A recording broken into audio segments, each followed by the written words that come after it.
And welcome back to my channel. दोस्तों हम विज्ञान डिस्कस कर रहे हैं कक्षा छठवीं की, है ना। क्लास 6 की हम एनसीईआरटी डिस्कस कर रहे हैं दोस्तों। तो आपको जानकारी के लिए बता दूं, इसके पहले मैंने बहुत से लेक्चर्स डाल चुका हूं दोस्तों। इस लेक्चर में मैं 14, 15 और 16 नंबर का चैप्टर डिस्कस करूंगा दोस्तों। जल, हमारे चारों ओर वायु और कचरा संग्रह एवं उसका निपटान, इससे रिलेटेड थ्योरी डिस्कस करूंगा दोस्तों। एनसीईआरटी की समरी डिस्कस करूंगा दोस्तों। जो अपने को वनडे एग्जाम, कॉम्पिटिशन एग्जाम में जो साइंस पूछी जाती है, तो हमको बेसिक नॉलेज हो सके दोस्तों। आइए शुरू करेंगे। देखिए चैप्टर नंबर 14 है दोस्तों, जल। इसके पहले मैंने 13 चैप्टर डाल चुका हूं दोस्तों, है ना। तो देखो पहला फैक्ट देखते हैं क्या कह रहा है। इसमें जल से रिलेटेड बातें दी गई है दोस्तों बच्चों को पढ़ाने के लिए, लेकिन हम कंपटीशन एग्जाम से डिस्कस करेंगे, जो एग्जाम के लिए अपने को और नॉलेज हो सके। जल सभी जीवधारियों के लिए अनिवार्य है दोस्तों। ये तो आपको पता ही है, जल जो है सभी जीवधारियों के लिए अनिवार्य है। जल जीवन को बनाए रखने के लिए भी अनिवार्य है दोस्तों। जीवन को बनाए रखने के लिए अनिवार्य है दोस्तों। जल वाष्प सदैव वायुमंडल में उपस्थित है दोस्तों। जल वाष्प सदैव वायुमंडल में उपस्थित है। जल वाष्प का मतलब क्या है यहाँ पे? जल वाष्प यानी पानी की गैसीय अवस्था जिसे वाष्प भी कहा जाता है। पानी की गैसीय अवस्था जिसे वाष्प भी कहा जाता है, यह जल चक्र का हिस्सा है दोस्तों। जल वाष्प कोहरे, धुआं, बादल और भाप के रूप में दिखाई देता है। ये हमें जल वाष्प सदैव वायुमंडल में उपस्थित होता है दोस्तों, होता है। नेक्स्ट है वाष्पीकरण। वाष्पीकरण को इंग्लिश में वेपोराइजेशन, है ना, वेपोराइजेशन कहते हैं दोस्तों। वेपोराइजेशन कहते हैं इंग्लिश में। यह एक धीमी प्रक्रिया है। ये क्या है? यह एक धीमी प्रक्रिया है। जल के द्रव अवस्था में, यानी जल के द्रव अवस्था से गैस अवस्था में परिवर्तन करती है। ये वाष्पीकरण क्या करता है? जल के द्रव अवस्था से गैस अवस्था में परिवर्तित करती है। निरंतर प्रक्रिया है दोस्तों, ये निरंतर चलती रहती है, जो सब स्थानों पर होती है। जो कहाँ? सब स्थानों पर होती है। जो कहाँ होती है? सब स्थानों पर होती है। तो वेपोराइजेशन जो होता है, ये क्वथनांक से कम तापमान पर द्रव के वाष्प में परिवर्तन होने की प्रक्रिया को वाष्पीकरण कहते हैं दोस्तों। वाष्पीकरण कहते हैं। समझ में आ गया वेपोराइजेशन वाली प्रक्रिया क्या है? समझ में आया क्या वेपोराइजेशन वाली प्रक्रिया क्या है? तो ये वही प्रक्रिया है जो जल के द्रव अवस्था से गैस अवस्था में परिवर्तन, जल के द्रव अवस्था से गैस अवस्था में परिवर्तन को ही वाष्पीकरण या वेपोराइजेशन कहते हैं इंग्लिश में दोस्तों। नेक्स्ट फैक्ट देखिए, सागरों हो गया, नदियां, झीलों, तालाब अथवा अन्य जल स्रोतों से जल की अधिक मात्रा वाष्पीकृत होकर वायुमंडल में चली जाती है। वाष्पीकृत होकर यानी वेपोराइजेशन होकर। वेपोराइजेशन का मतलब अब भी अपन ने पढ़े थे, जल के द्रव अवस्था से गैस अवस्था में परिवर्तन हो जाता है। वाष्पीकृत यानी वेपोराइजेशन होकर वायुमंडल में चला जाता है, ये पता होना। उसके बाद नेक्स्ट टर्म आता है जिसका नाम है वाष्पोत्सर्जन। वाष्पोत्सर्जन को इंग्लिश में बोलते हैं दोस्तों ट्रांसपीरेशन। तो ट्रांसपीरेशन क्या होता है? पौधों के वायु भागों से जल वाष्पोत्सर्जन क्रिया द्वारा वायु में जाता है। वाष्पोत्सर्जन क्रिया द्वारा यानी ट्रांसपीरेशन प्रोसेस के द्वारा ही वायु में चला जाता है, उसे कहा जाता है। वाष्पोत्सर्जन क्या होता है? पौधों द्वारा ज़्यादातर पानी को वाष्प के रूप में बाहर निकालने की प्रक्रिया को वाष्पोत्सर्जन कहते हैं दोस्तों। क्या बोला मैंने? पौधों द्वारा ज़्यादातर पानी को वाष्प के रूप में बाहर निकालने की प्रक्रिया को वाष्पोत्सर्जन कहते हैं। यह एक तरह का वाष्पीकरण है दोस्तों। पौधे के तने, पत्तियां और फूलों की सतहों से पानी वाष्पित हो जाता है, उसे ही कहा गया वाष्पोत्सर्जन यानी ट्रांसपीरेशन। तो इसका मतलब क्या है? पौधों द्वारा पानी को वाष्प के रूप में बाहर निकालना ही ट्रांसपीरेशन कहा जाता है। ये समझ में आ गया। नेक्स्ट है जल वाष्प का द्रव रूप में परिवर्तन संघनन कहलाता है दोस्तों। संघनन को बोलते हैं अपन इंग्लिश में कंडेंसेशन। क्या बोलते हैं? कंडेंसेशन। ये कंडेंसेशन बोलते हैं इंग्लिश में दोस्तों। तो क्या होता है? जब वाष्प का द्रव रूप में परिवर्तन संघनन कहलाता है दोस्तों, है ना। संघनन कहलाता है। तो संघनन क्या होता है? गैस के कणों की ऊर्जा में कमी के कारण गैस वापस तरल में बदल जाने की प्रक्रिया को संघनन कहते हैं। क्या बोला मैंने? गैस के कणों की ऊर्जा में कमी के कारण गैस वापस तरल तरल में बदल जाने की प्रक्रिया को संघनन कहते हैं। या वाष्पीकरण का उल्टा है दोस्तों, जो पढ़े थे अपन ने वाष्पीकरण उसका उल्टा है ना। संघनन की वजह से ही हमें ओस दिखाई देती है, पाला, कोहरा, धुआं, बादल बनते हैं दोस्तों, बादल बनते हैं संघनन की वजह से। तो कभी पूछा संघनन क्या है? संघनन यानी इसको इंग्लिश में बोलते हैं कंडेंसेशन। ये जल वाष्प का द्रव रूप में परिवर्तन, जो जल वाष्प का द्रव रूप में परिवर्तन, और ये जो है वाष्पीकरण का उल्टा होता है, ये वाष्पीकरण का उल्टा होता है, इतना याद रखना है। अभी और अच्छे से पढ़ेंगे अपन। जल का वाष्पीकरण यानी कि वेपोराइजेशन, वाष्पोत्सर्जन यानी कि ट्रांसपीरेशन, संघनन यानी कि कंडेंसेशन, और वर्षण यानी कि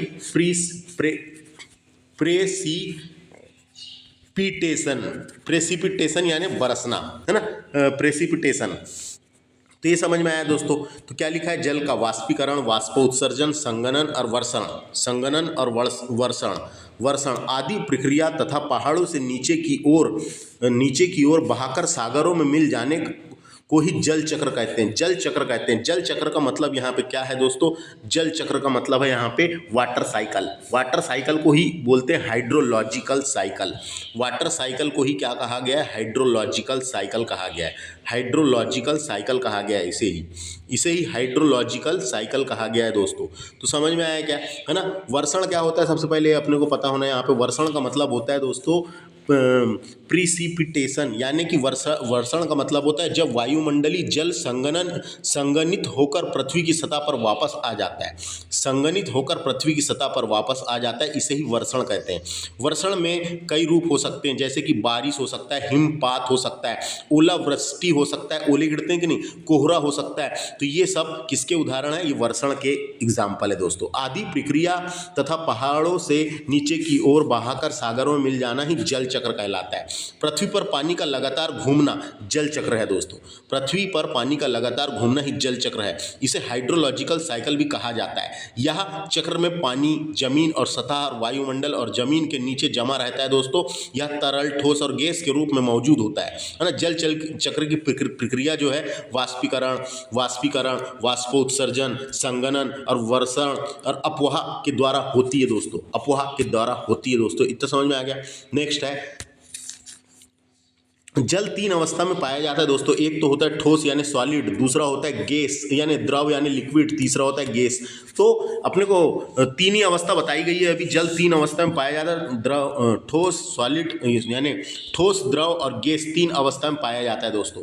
ठोस का मतलब यहाँ सॉलिड है, द्रव का मतलब यहाँ पे लिक्विड है, और गैस का मतलब गैस ही है ना। तो ये समझ में आ गया। जल एक सार्वभौम विलायक है दोस्तों। सार्वभौम का मतलब है यहाँ पे उत्कृष्ट विलायक है, यानी कि हम बोल सकते हैं जल एक उत्कृष्ट विलायक है, क्योंकि इसमें अत्यधिक क्या होता है? तो इसमें अत्यधिक ध्रुवीय होता है। ये अत्यधिक ध्रुवीय होता है।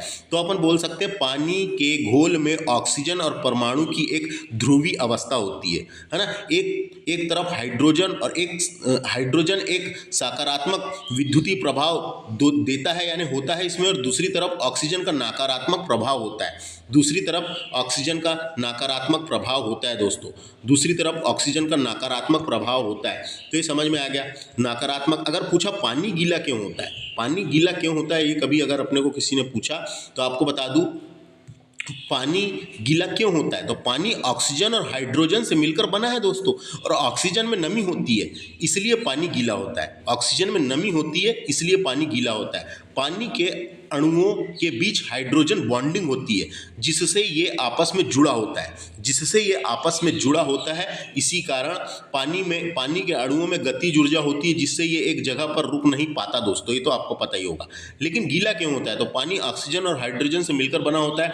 ऑक्सीजन में नमी होती है इसलिए पानी गीला होता है। पानी के अणुओं के बीच हाइड्रोजन बॉन्डिंग होती है, जिससे ये आपस में जुड़ा रहता है दोस्तों, इतना पता होना। तो यहाँ पे लिखा क्या है? जल एक सार्वभौम विलायक है ना, उत्कृष्ट विलायक है, क्योंकि यह बहुत वस्तुओं को अपने अंदर घोले होता है। नेक्स्ट है, सागर का जल लवणीय होता है दोस्तों। सागर का जल कैसा होता है? लवणीय होता है है ना। सागर का जल कैसा होता है, लवणीय होता है, तो ये अपने को पता होना। सागर, है ना, सागर का जल लवणीय का मतलब क्या है यहाँ पे, जिस पानी में 3 से ज़्यादा % नमक है, जिस पानी में 3% से ज़्यादा नमक होता है उसे लवणीय जल कहते हैं। लवणीय जल को खारा पानी कहते हैं, इसको ही कहते हैं खारा पानी। लवणीय जल को खारा पानी कहते हैं दोस्तों, क्या कहते हैं, खारा पानी भी कहा जाता है। पृथ्वी पर मौजूद 97% हिस्सा, पृथ्वी पर मौजूद 97% हिस्सा लवणीय जल है, यानी महासागरों में, समुद्रों में पाया जाता है। ये लवणीय जल महासागरों में, समुद्रों में पाया जाता है ना। जो कृषि, जंतुओं और मानव के लिए हानिकारक है, जो कृषियों के लिए, जंतुओं के लिए और मानव के लिए हानिकारक है दोस्तों। नेक्स्ट है, शुद्ध जल रंगहीन होता है, डायरेक्ट क्वेश्चन आ सकता है, उसका कोई रंग नहीं होता, है ना, रंगहीन होता है, रंगहीन होता है। शुद्ध जल जो होता है वो रंगहीन होता है, ये पता होना। पृथ्वी पर 2/3 भाग पर जल है दोस्तों, कितने, 2/3 भाग, 2/3 भाग, कभी ऑप्शन आया 2/3 भाग पर जल से गिरा हुआ है। परसेंट में पूछा तो 71% भाग पर जल से गिरा हुआ है ना। 71% भाग जो है जल है, यहाँ पे पृथ्वी पे 71% भाग जल है दोस्तों। नेक्स्ट है एस टी कोलरिज नाम के एक व्यक्ति थे दोस्तों, है ना। ये कौन थे, तो ये एक अंग्रेजी कवि, दार्शनिक, रोमांस लेखक थे, है ना। तो इन्होंने क्या किया, the times of the ancient mariner, है ना, ये इनकी बुक का नाम है, ये इनकी बुक का नाम है, इनकी किताब, कविता है एक प्रकार की, कविता का नाम है the rise of a ancient mariner, है ना। ये इनकी कविता है दोस्तों, ये इनकी कविता है जिसमें स्वच्छतावादी धारा के प्रमुख कवियों में से इन्होंने स्वच्छता के ऊपर लिखे हैं दोस्तों। स्वच्छता के ऊपर, पानी के ऊपर इन्होंने कविता लिखी थी, तो स्वच्छता के ऊपर एक इनकी रचना है, ये कवि है, यानी कविता है, जो स्वच्छतावादी धारा के प्रमुख कवियों में से एक थे। ये स्वच्छतावादी धारा के प्रमुख कवियों में से एक थे, तो ये वाली इनका ये याद रखना है, ये कविता का नाम था दोस्तों। किसने लिखा है, एस.टी. कोलरिज ने लिखा है ना। कोलरिज ने जो एक कौन थे, तो अंग्रेजी कवि थे, दार्शनिक और लेखक थे। नेक्स्ट है, वही चीज़ लिखी हुई है जो उधर मैंने बता दिया था, है ना। जल को वाष्प में परिवर्तन करने के प्रक्रम को वाष्पीकरण कहते हैं। वाष्पीकरण का मतलब क्या होता है, इंग्लिश में वेपोराइजेशन होता है। नेक्स्ट है, जब वाष्प को जल में परिवर्तन करने के प्रक्रम को संघनन कहते हैं। संघनन का मतलब कंडेंसेशन। समझ में आ गया, दोनों चीज़ बता दिया था मैंने। नोट देख लेते हैं, डायरेक्ट नोट से क्वेश्चन आ जाते हैं कई बार, है ना, जो इस चैप्टर से निकला हुआ है। तो ठंडे जल में भरे गिलास की बाहरी सतह पर जल की बूंदों का दिखना क्या कहलाता है, संघनन कहलाता है। तो कभी ठंडे पानी को आप कांच की गिलास में डाल के देखना, या कोई भी स्टील की गिलास में भी डाल के देखना, तो ठंडे जल से भरे गिलास की बाहरी सतह पर जो पानी की बूंदें दिखती है, वो किस कारण दिखती है, ऐसा क्वेश्चन आता है। तो संघनन के कारण दिखती है, यानी कंडेंसेशन के कारण दिखती है, ये याद रखें, कंडेंसेशन के कारण दिखती है। नीचे नेक्स्ट है, गीले कपड़े पर इस्त्री करने पर, जब अपन प्रेस करते हैं, इस्त्री करते हैं, उसको इस्त्री करने पर भाप का ऊपर उठना क्या कहलाता है, वाष्पन प्रक्रिया कहलाता है। वाष्पन प्रक्रिया का मतलब वेपोराइजेशन कहलाता है, ये याद रखना है ना। जब अपन प्रेस करते हैं तो जो भाप निकलता है। नेक्स्ट है, सर्दियों में प्रातःकाल कोहरे का दिखना क्या कहलाता है, कोहरे का दिखना संघनन कहलाता है। संघनन का मतलब होता है यहाँ पे कंडेंसेशन कहलाता है। इनके बारे में मैंने अभी बता चुका हूँ, है ना। एग्जाम्पल परीक्षा में आ जाते हैं, गर्म छड़ के ऊपर, जैसे गर्म छड़ी है लोहे की, उसके ऊपर पानी छिड़क दिया अपन, छिड़कने पर जो भाप ऊपर उठता है वो क्या कहलाता है, तो वाष्पन कहलाता है। वाष्पन का मतलब वेपोराइजेशन कहलाता है, याद रखना है, उसके कारण होता है। सीधे कपड़े से, यानी गीले कपड़े से पोंछने पर, जैसे कोई भी चीज़ को अपन कांच को पोंछे या फिर फर्श को पोंछने के बाद फट से कुछ समय बाद सूख जाना क्या कहलाता है, वाष्पन कहलाता है, यानी वेपोराइजेशन कहलाता है। क्या कहलाता है, वेपोराइजेशन कहलाता है, याद रखना है। रेफ्रिजरेटर में रखी रहती है, जैसे फ्रिज में कोई बॉटल रखी है, उसको अपन बाहर निकालते हैं तो उसके ऊपर जो पानी की बूंदें नजर आती है, वो संघनन के द्वारा, संघनन की प्रोसेस से दिखती है दोस्तों, जिसे कंडेंसेशन कहते हैं। नेक्स्ट है, जैसे अपन ने कांच को साफ किए, लेंस को साफ किए, चश्मे को साफ किए, तो उसके ऊपर जो थोड़ी सी दिखती है दोस्तों, वो संघनन के द्वारा होता है, संघनन के द्वारा, जिसे कंडेंसेशन कहते हैं। इस तरीके से जल वाला टॉपिक खत्म। नेक्स्ट लेक्चर यानी नेक्स्ट चैप्टर डिस्कस करते हैं 15 नंबर का, हमारे चारों ओर वायु। तो हमारे चारों ओर वायु क्लास 6 का चैप्टर नंबर 15 है, हमारे चारों ओर वायु। है ना। तो हम हवा को नहीं देख सकते क्योंकि यह हमारे चारों ओर है दोस्तों।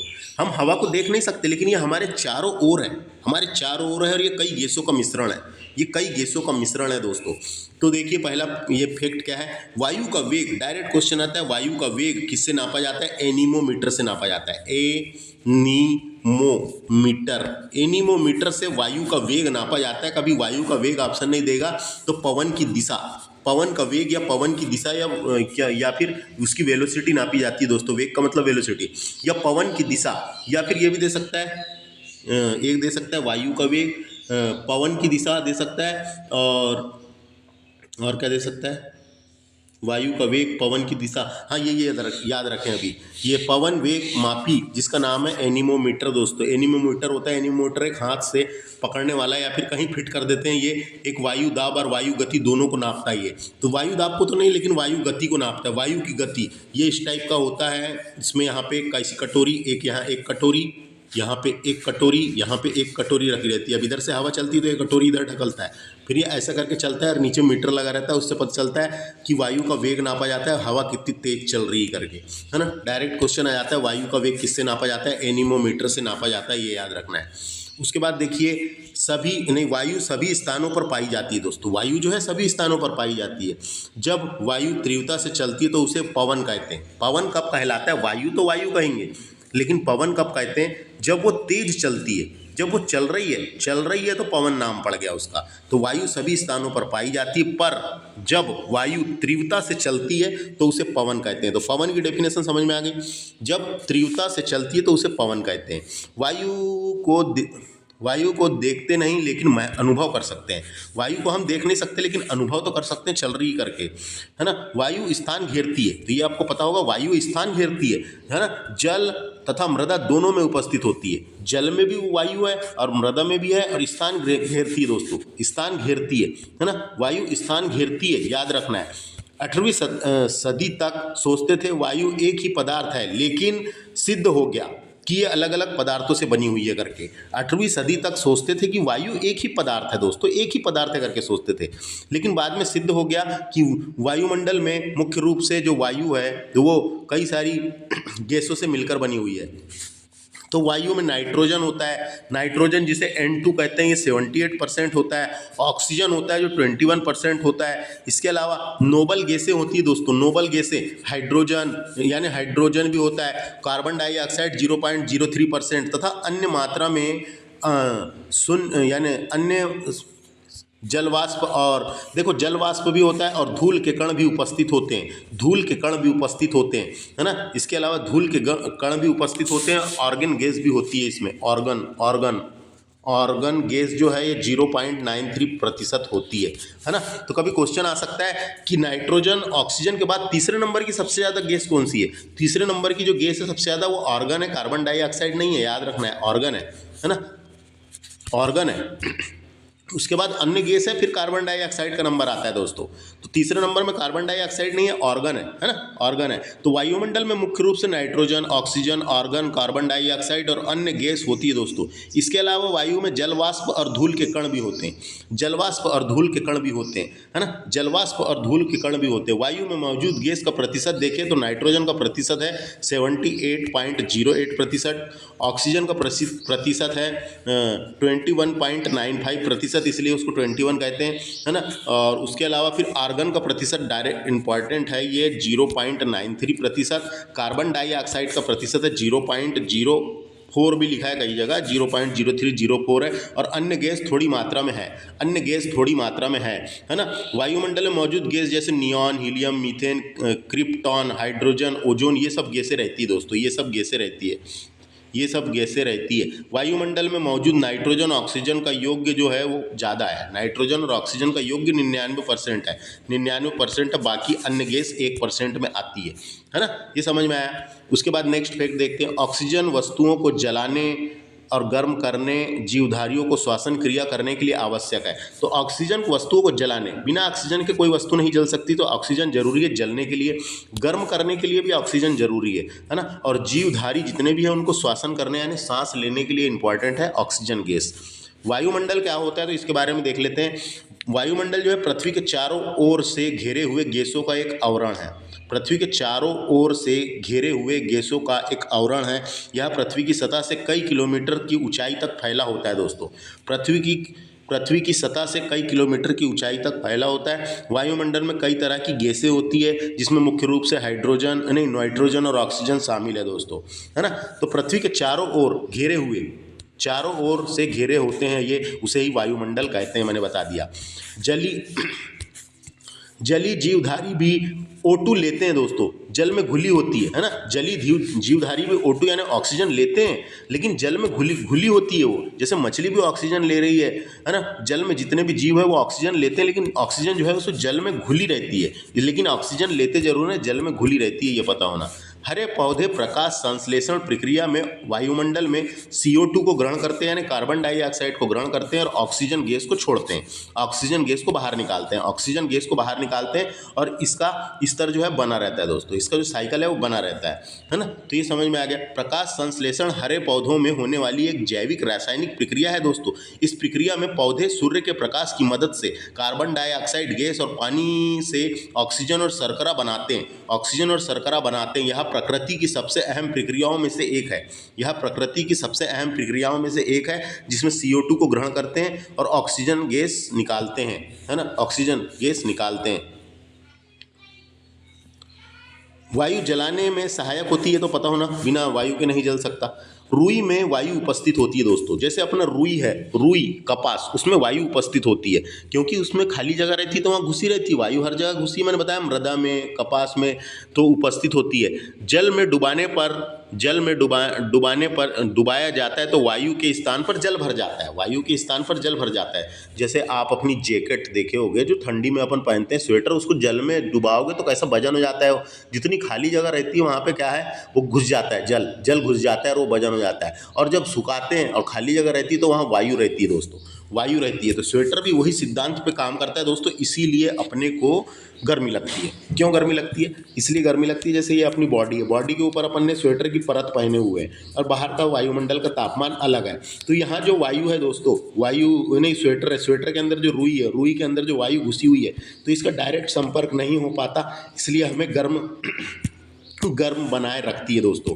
तो स्वेटर के सिद्धांत में काम करता है, समझ में आ गया ना। स्वेटर जो है, रुई जो होती है, रुई ये स्वेटर का ऊन, उसके अंदर हवा घुस जाती है उसकी छिद्रों में, है ना। तो यहाँ बाहर का तापमान और अपने बॉडी का तापमान के बीच में वायु आ जाती है, तो ये वायु आ जाती है, इस वजह से हमें गर्म महसूस होता है। इधर बाहर का तापमान अंदर महसूस नहीं होता और हमारे शरीर का तापमान निरंतर जैसा बना हुआ है वैसा बना रहता है दोस्तों। तो यही सिद्धांत है दोस्तों, यही सिद्धांत है ना। तो ये होती है, वायु होती है, समझ में आ गया। ये चैप्टर में इतना ही था, काम की चीज़ जो बताने लायक मैंने बताया। लास्ट चैप्टर डिस्कस करते हैं। चैप्टर नंबर 16 है NCERT क्लास 6 का, जिसका नाम है कचरा संग्रहण एवं निपटान, है ना। तो आपको बता दूं, कचरा संग्रहण का मतलब क्या होता है। कचरे को इकट्ठा करना और उसको स्थानांतरित स्टेशनों पर ले जाना, प्रसंस्करण करना, है ना, स्थलों को, निपटान स्थलों और लैंडफिल तक ले जाना, है ना, कचरा प्रबंधक का अहम कदम है दोस्तों। कचरा प्रबंधक उसका निपटान का अहम कदम है।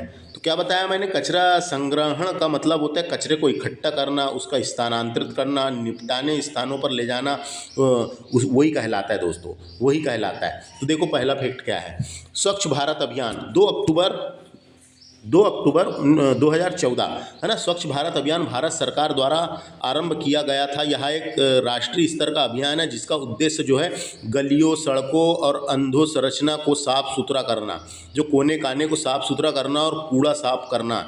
यह अभियान 2 अक्टूबर 2014 को प्रारंभ किया गया था। 2 अक्टूबर 2014 को प्रारंभ किया गया था। तो महात्मा गांधी ने देश को कचरे से मुक्त करने का सोचा था, परंतु स्वच्छ भारत का उनका पूरा सपना नहीं हुआ था। तो इसको देखते हुए महात्मा गांधी की जयंती पर ही शुरू किया गया। महात्मा गांधी ने, है ना, स्वच्छ बनाना चाहते थे तो स्वच्छ बनाया गया दोस्तों, ये याद रखना है। तो ये पूछा जाता है कई बार कब शुरू किया गया, तो ये 2 अक्टूबर 2014 को स्वच्छ भारत अभियान का शुभारंभ किया गया था। इसका लक्ष्य 2 अक्टूबर 2019 तक खुले में शौच से मुक्त भारत का निर्माण करना। इसका लक्ष्य क्या रखा गया था, 2 अक्टूबर 2019 तक खुले में शौच से मुक्त भारत का निर्माण करना। खुले में शौच से मुक्त भारत का निर्माण करना, इसका लक्ष्य याद रखना है। समझ में आ गया। उसके बाद नेक्स्ट है भराव क्षेत्र। क्या होता है दोस्तों? भराव क्षेत्र वह स्थान होता है जहां शहर अथवा नगर के कचरे को एकत्र करके पाटा जाता है तो उसको भराव क्षेत्र कहते हैं, याद रखना है। कचरा संग्रह के लिए भराव क्षेत्र का इस्तेमाल किया जाता है। शहर के बाहर भराव क्षेत्र का इस्तेमाल किया जाता है। भराव क्षेत्र में कचरे को इकट्ठा करके पाटा जाता है। पाटा जाता है ना, पाटा जाता है ना, पाटा जाता है, ये याद रखना है, ये याद रखना है ना, ये याद रखना, पाटा जाता है। भराव क्षेत्र क्या होता है? जहाँ कचरा इकट्ठा किया जाता है शहर के बाहर या नगरों के बाहर। कुछ पदार्थों में विगलित और खाद्य में परिवर्तन होने के प्रक्रम को कंपोस्टिंग कहते हैं दोस्तों। कंपोस्ट है ना, कंपोस्टिंग या कंपोस्ट क्या होता है? ये एक प्रकार का खाद्य होता है जो दोस्तों जो जैविक पदार्थों को अपघटन एवं पुनर्चक्रण से प्राप्त किया जाता है। जैविक पदार्थ के अपघटन और पुनर्चक्रण से प्राप्त किया जाता है। यह जैविक खेती का मुख्य घटक है। जैविक खेती का मुख्य घटक है। जैसे अपन ने गांव में भी देखा होगा, अपन ने पूरे कचरा वचरा उधर गुढ़ों में ले जाकर रख देते हैं, यानी कि बाहर ले जाकर रख देते हैं, भराव क्षेत्र या गुढ़ों क्षेत्र में ले जाकर फेंकते हैं, रखते हैं गोबर कचरा काड़ी, तो कंपोजिट हो जाता है। वहाँ पे कंपोस्ट होता है और कंपोस्ट होने के बाद वो जैविक खेती का मुख्य घटक बन जाता है और उसका इस्तेमाल खेतों में भी ले जाकर करते हैं खाद के रूप में, है ना। तो ये करते हैं दोस्तों। कंपोस्ट बनाने का सबसे सरल तरीका यही है, जैसे नम जैविक पत्तियाँ कचरा खाना ये सब फेंकते हैं वहाँ पे, है ना, तो वहाँ बन जाता है, गाँव में रहता है। उसके बाद वह ह्यूमस में बदल जाता है दोस्तों, कंपोजिट होके ह्यूमस में बदल जाता है। तो यही प्रक्रिया है, इतना ही याद रखना है। तो कुछ पदार्थों के विलगत और खाद्य में परिवर्तन होने की प्रक्रिया को कंपोस्टिंग कहते हैं, याद रखना है ना। ये लाल केचुए की सहायता से, जो लाल केचुए होते हैं जिसको अपने गांव की भाषा में गेंडवर कहते हैं, है ना, गेंडवर, जो लाल केचुए की सहायता से कंपोस्ट बनाने की इस प्रक्रिया यानी इस विधि को वार्मी कंपोस्ट कहते हैं दोस्तों। वार्मी कंपोस्ट कहते हैं। वार्मी कंपोस्ट केचुओं द्वारा तैयार किए जाने वाली जैविक खाद होती है दोस्तों। वार्मी कंपोस्ट केचुए द्वारा तैयार किए जाने वाली जैविक खाद होती है। केचुआ खाद भी कहते हैं उसको। यह पोषक तत्वों से भरपूर होती है और इसका इस्तेमाल जैविक खेती में किया जाता है। इसे ही कृषि कंपोस्टिंग भी कहते हैं, मैंने बताया ना, इसे ही कृषि कंपोस्टिंग भी कहते हैं दोस्तों। इसे ही कृषि कंपोस्टिंग भी कहते हैं दोस्तों। जो केचुए होते हैं वो बहुत इंपॉर्टेंट है दोस्तों। खेतों में, जिन खेतों में केचुए नहीं रहते तो वहाँ की ज़मीन पोली नहीं करती, वो इधर उधर फसल के आजू बाजू घूमते हैं। घूमने के अलावा जहाँ जहाँ से घूमते हैं वहाँ से दरारें बन जाती है, पोली हो जाती है ज़मीन। जब पानी डालते हैं तो पानी उन पोली जगहों में घुस जाता है। घुसने की वजह से जब फसल को अच्छी खासी फायदा होता है दोस्तों। इसीलिए इसको केचुओं को किसानों का मित्र भी कहा जाता है। इसी कारण केचुओं को किसानों का मित्र भी कहा जाता है, याद रखना है। समझ में आ गया? तो बहुत ज़रूरी है ये खेतों में, जिसे क्या कहते हैं, वार्मी कंपोस्ट कहते हैं या फिर ये कृषि कंपोस्ट कहते हैं, ये भी याद रखें।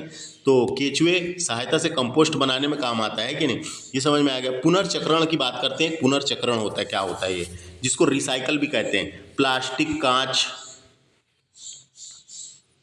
प्लास्टिक कांच का ऊर्जा का उपयोग, रिसाइकल। ये प्लास्टिक कांच ये जो नहीं हो पाती दोस्तों, रिसाइकल नहीं हो पाते, लेकिन ये रिफ्यूज़ हो सकते हैं। जैसे पुनर्चक्रण से भी अच्छी तरीका है रिफ्यूज़ करना। पुनर्चक्रण करने से भी, देखो, इसका पुनर्चक्रण किया जाता है किसका, प्लास्टिक का, उसको गला के फिर से नई प्लास्टिक बना देते हैं। कांच का भी हो जाता है, लेकिन उससे अच्छा तरीका ये वाला है, पुनर्चक्रण से भी अच्छा तरीका है, यानी पुनः चक्रण से भी अच्छा तरीका है। दोबारा से उपयोग में लाना कहते हैं जिसको, दोबारा से उपयोग में लाना, जिसे रीयूज कहते हैं। रीयूज यानी ऊर्जा में बदलते हैं उसको, फिर उत्पादों को विघटन होता है और उसका फिर से पुनर्निर्माण कर लेते हैं दोस्तों। तो ये है दोस्तों। तो ये समझ में आया। जो चीज़ गल सड़ के फिर से गल सड़ जाती है और ये वाली गल सड़ती नहीं, उनको कहा गया है। इधर देखते हैं, अभी समझ आएगा दोस्तों, है ना। अपशिष्ट पदार्थ क्या होता है? अपशिष्ट पदार्थ होता है जैव निम्नीकरण होता है, जैव प्रक्रिया द्वारा निम्नीकरण होता है, और अजैविक निम्नीकरण होता है नहीं हो पाते, जो नहीं हो पाते उनको बोलते हैं ये अपशिष्ट पदार्थ। अपशिष्ट क्रम जो है प्रदूषण कम करता है दोस्तों। अपशिष्ट क्रम जो है प्रदूषण कम करता है, कच्चे माल में बदलता है और प्रदूषण कम करता है दोस्तों। ये 4R सिद्धांत इंपॉर्टेंट है। 4R सिद्धांत पूछा जाता है। 4R सिद्धांत क्या है? 4R सिद्धांत का मतलब है रिड्यूस, रीयूज, रिसाइकल, रिकवर, है ना। 4R सिद्धांत पूछा जाता है। रिड्यूस का मतलब है उपयोग कम, है ना। रीयूज का मतलब है पुनः उपयोग, फिर से उसका उपयोग कर। रिसाइकल का मतलब है पुनः चक्री, है ना, उसको फिर से बनाना। रिकवर का मतलब है पुनः प्राप्त, तो ये पूछा जाता है कई बार 4R का मतलब क्या है। 4R सिद्धांत का मतलब है कम करना, है ना, कम करना, पुनः उपयोग करना, पुनः चक्रण करना, पुनः प्राप्ति करना, है ना। यह कचरा प्रबंधन का एक तरीका है, 4R सिद्धांत को अपनाने से अपशिष्ट उत्पादन कम होता है दोस्तों, और लैंडफिल साइटों पर कचरे का ढेर कम होता है। लैंडफिल साइटों पर, जो लैंडफिल साइट है ना, लैंडफिल साइकिल पर कचरों का भराव क्षेत्र जो होता है, उसका भराव क्षेत्र साइटों पर कचरों का ढेर कम होता है दोस्तों। तो ये इंपॉर्टेंट है। 4R सिद्धांत में क्या शामिल नहीं है ऐसा पूछ लेता है। रिड्यूस, रीयूज, रिसाइकल, रिकवर, ये याद रखना है ना, ये याद रखना है, इसको 4R सिद्धांत कहा गया है ना। उसके बाद अब बात करते हैं, लास्ट में लिखा हुआ था चैप्टर में, तो मैंने इसको यहाँ लिखा हूँ, चाइल्ड हेल्पलाइन नंबर है 1098, ये याद रखना है कभी, है ना। तो भारत में बाल हेल्पलाइन या चाइल्ड हेल्पलाइन नंबर 1098 है। यह एक निःशुल्क 24 घंटा आपातकालीन सेवा है, जिसका उपयोग कोई भी बच्चा या चिंतित वयस्क कर सकता है और डायल करके जानकारी दे सकता है ना। चाइल्ड हेल्पलाइन नंबर का उपयोग यानी मदद के लिए बनाई गई है। चाइल्ड हेल्पलाइन किस प्रकार की मदद के लिए बनाई गई है ना, गुमशुदा बच्चे, दुर्व्यवहार किए गए बच्चों, घर से भागे बच्चों, इनके लिए बनाई गई है दोस्तों, और जो मुसीबत में बच्चे हैं तो उनके लिए बनाई गई है, ये बात याद रखना है। इस तरीके से मैंने तीनों चैप्टर खत्म करा, है ना, तीनों चैप्टर खत्म किया। जो भी जानकारी मुझे लगी बताने लायक तो मैंने बताने की कोशिश किया हूँ। क्लास 6 कंप्लीट हुई दोस्तों, क्लास 6 कंप्लीट हुई। अब हम 7th क्लास डिस्कस करेंगे। लेक्चर कैसा लगा कमेंट करके बता सकते हैं। मेरे इस चैनल को सब्सक्राइब और वीडियो को थोड़ा बहुत शेयर करना बिल्कुल ना भूलें, व्यूज़ कम आ रहे हैं। थैंक्स फॉर वॉचिंग, नमस्ते।